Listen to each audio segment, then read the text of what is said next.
Asia, every continent has a voice, and where everyone watching has a stake in the global conversation. Cuteness on CNN. I'm Ben Wiedemann in Beirut, and this is CNN.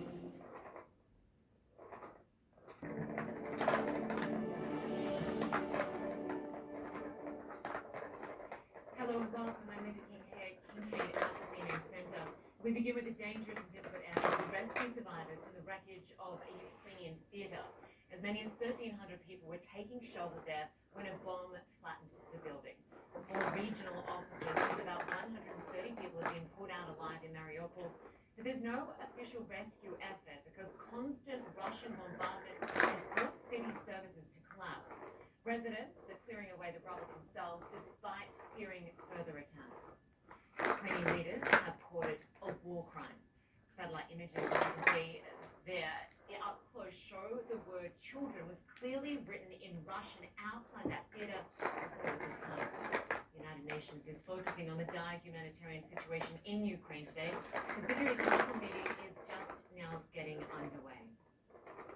The Ukrainian leaders are growing increasingly frustrated that NATO is rejecting their calls for a no-fly zone, asking how many lives must be lost before the world will protect the skies.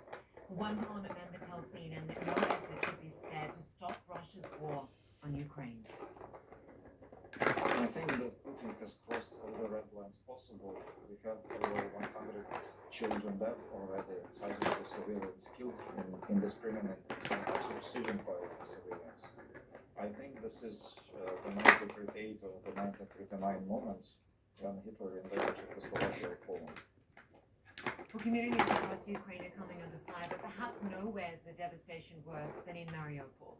It's been blockaded for 16 days, cut off from heat and water as food supplies run critically low. As Annie Payton Walsh reports, the theatre bombing is just the latest blow to a city under siege. The flicker of flame here, where Russia's barbarism peaked, and an airstrike hit a bomb shelter hiding hundreds beneath a theatre, said local officials. The damage so complete, the entrance was reduced to rubble. This satellite image from 2 days earlier showing the building standing with children written large outside. In case you're still thinking nobody knew who was here, videos had been circulating for days of the hell inside. How over a week of siege and shelling had forced those still living into a space so tight and dark it must have felt like a tomb. Here, he says, is where we give out food to children, women and elderly first. This is the converted cloakroom of the theatre. It just looks like how you imagined the end of the world. For these Kirby? children packed in, that may have been the case when the bomb struck. Russia claimed Ukrainian radicals caused the blast. In this room, 15 people, the narrator says. Little comfort any parent can give, bar the lie, this would be over soon. And below this door, there are yet more. An entire city forced underground. Little aid allowed in and few allowed out. People, hear us. Here are children, he says. His appeal is for food, help. Perhaps unaware, it may have led Russian bombs straight to them. The swimming pool was also hit, a place where this narrator says a pregnant woman was trapped under the rubble and where only expectant mothers and those with under threes hid. The Kremlin wants to break or flatten this port, but its defenders still exact a cost, still keep them out. This drone video shows the moment Ukrainian fighters hit a Russian tank. The shots come again and again, removing one of the tank's tracks. The crew are later seen hit as they try to flee. No room for mercy in a city that has little space left for life itself. Well, Ukraine's defense minister spoke to the European Parliament about the bombing and didn't hold back his fury. You can see from the maps, from the drones that are around this theatre, big letters of children were written so that the pilot of the plane which was throwing the bombs could see. And still, in spite of that, this monster has bombed the theatre. That was Ukraine's Minister of Defense.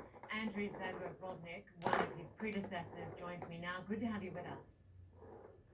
Thank you. Before we get started, how are you doing? How's your family? How are your friends? Thank you. Well, lots of friends are in a difficult situation, so trying to survive. Some of them fighting, some of them, the whole country fights for freedom and survival. So essentially, that's how I'm doing. You predicted that Putin would take Ukraine before the war started. You said this is his obsession, and as long as he is alive, he will try to get his hands on Ukraine.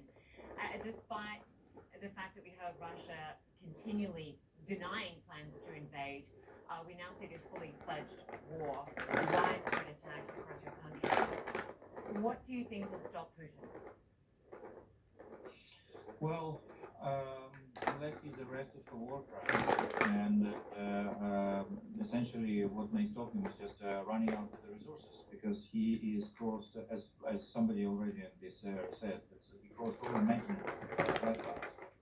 He can do bombing of civilians, of children, and so on. So certainly nothing of moral kind stops him. So it's just the fact that he loses. Sanctions may, because especially if he runs out of money, and also the fact that he runs out of military capabilities. He already lost a lot of his people and equipment, and so if that continues, he will have nothing to Kirby, fight with. curaste. But that's difficult. That's difficult because it's one of the largest armies in the world. So we are facing extremely hard challenge. American intelligence officials have estimated that Russian troop deaths are about 7,000, and that a staggering number of body bags are being sent into their ally country, Belarus. By all accounts, Ukraine is putting up a better resistance than anyone anticipated, given that it's fighting against a military that is much bigger and much better funded. What do you attribute this to? Well, first of all, motivation, because we are defending our home, and many Russians don't understand what they're actually doing there. So motivation is certainly on our side. Plus, we are much better prepared, much more effective. So actually, efficiency is more important than numbers. And that sends a signal to all analysts who are saying that you need to compare military by numbers. No, that's not the case. You need to compare military by motivation and by skills and by efficiency and so on. But also they do some quite substantial command and control mistakes, and essentially we try our best to fight them. And as you can see, in many respects, we succeed more than they do, for sure. Yeah, and it certainly seems like President Zelensky staying in the country has seemingly helped morale.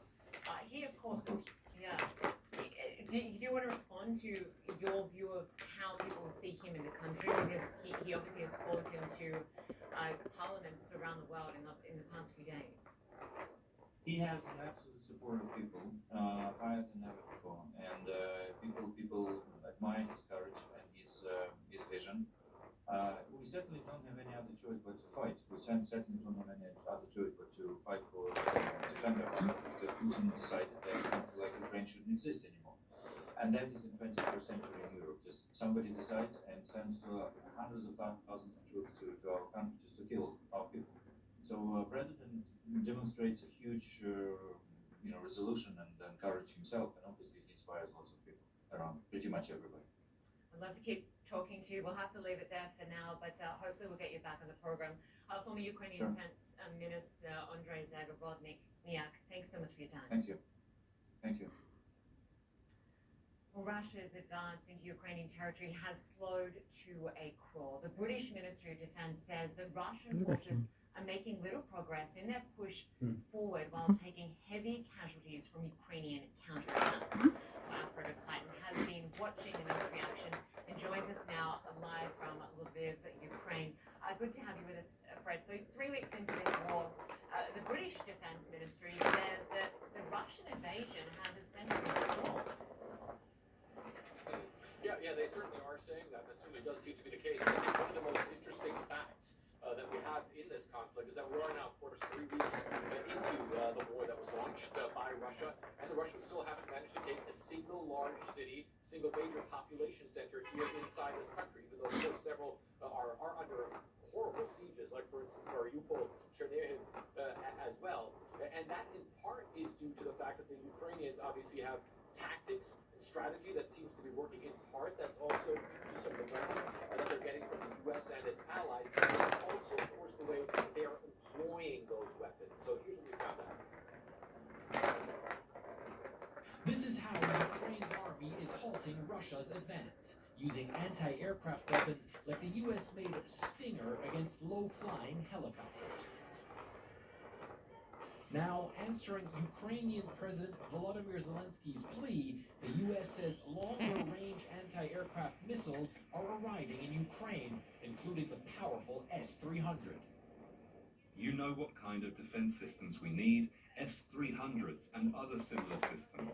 You know how much depends on the battlefield on Russia's ability to use aircraft. After Zelensky's impassioned speech to Congress, President Biden announced a massive new security assistance package worth $800 million, including drones, anti-tank weapons, and 20 million rounds of ammunition. It includes 800 anti-aircraft systems to make sure the Ukrainian military can continue to stop the planes and helicopters that have been attacking their people and to defend their Ukrainian airspace. Despite being drastically outgunned, Ukraine's forces have been putting up a tough fight. The country's ground troops, led by Colonel General Alexander Syrskyi, a veteran of Ukraine's defense of the Donbas region. Meanwhile, the chief commander of the armed forces, General Valery Zaluzhny, who's widely credited with reforming Ukraine's military, vows to fight the Russians to the last drop of blood. I don't have any illusions and don't wait for a gift from God, he says. I fought and have been preparing my armed forces. The weapons supplied by the U.S. and its allies are giving them a fighting chance. Ukrainian units blowing up Russian tanks with shoulder-fired missiles like the Javelin supplied by the U.S. or NLAWS, a similar anti-tank weapon made in Britain. We're at a crucial point in the battle where Ukraine is tipping the balance against Russia. Russia's truly in trouble. Ukrainian troops have fought tooth and nail with Russian tanks on the ground despite being massively outgunned by Vladimir Putin's army. While the U.S. and NATO still reject the idea of a no-fly zone, the Biden administration has made clear it will continue to arm Kiev's forces to help as they bog down the Russian military and inflict massive casualties. And of course, Linda, one of the things that the Ukrainians are saying, I think you talked about this a little bit as well, is that they are in certain areas now going on counter-offenses, and they are saying that's having a huge impact as well. Of course, one of the possible signs of that we saw recently is that shelling of an air base where there were Russian helicopters near Kherson, where at least 3 helicopters were destroyed in that counterattack by the Ukrainians, other areas as well. So the Ukrainians certainly putting up a big fight. At the same time, we do, of course, keep hearing President Volodymyr Zelensky say he wants this war to end as fast as possible because, of course, he wants to protect the civilian population here in this country. Yeah, exactly. All right, Frederick Python for some great reporting there for us from Lviv, Ukraine. Thanks very much. We're still coming tonight. Pure thug, murderous dictator. President Biden is using these and other strong words to describe the Russian leader. We're going to have a live report from Washington. Plus, how the Kremlin is responding to President Biden calling President Putin a war criminal.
SkyTrax works with drones, which are basically robots.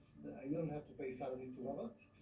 And that way we can take the cost, make it an order of magnitude more affordable than using humans for deliveries, especially in the suburbs where the population density is too low to optimize for multiple deliveries in the same run. We can basically offer a free delivery to our customers and charge a very small amount for the different restaurant chains and retailers. So it's basically a win-win situation for everybody, getting you your meal hotter, faster, and in a more affordable way. And we're already servicing almost 10,000 families in North Carolina, making deliveries 7 days a week, every day, to people's backyards, during lunch, dinner. We send Tylenol in the afternoons, diapers in the evening, just servicing whatever people need in their homes. Give these people a chance to escape the ferocious bombardment. Will you tell the child about what has happened? The continuing effort by the Russians to try to break the spirits of the Ukrainian civilian population. There is simply no explanation for all of this destruction. That is the uncertainty that so many refugees are now facing. And it has just been a chaotic scene here. In Lviv, in Ukraine. This is CNN. Welcome back. Well, the refugee crisis is at the center of a UN Security Council meeting underway this hour. They're assessing the ever-growing humanitarian crisis in Ukraine.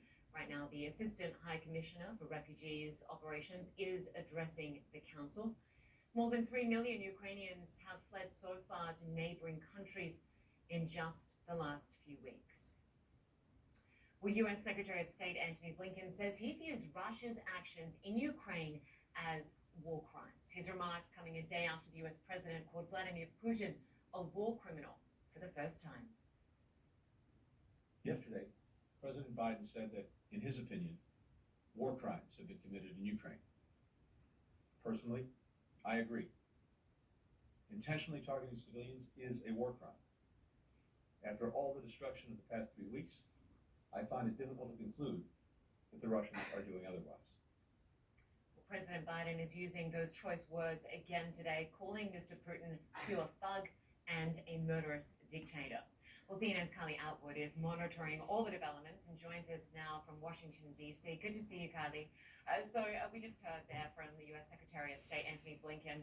He held that briefing a short time ago, outlining the boarding schools that have been bombed, the hospitals that have been attacked in Ukraine, standing essentially by Biden's remarks, calling Putin a war criminal.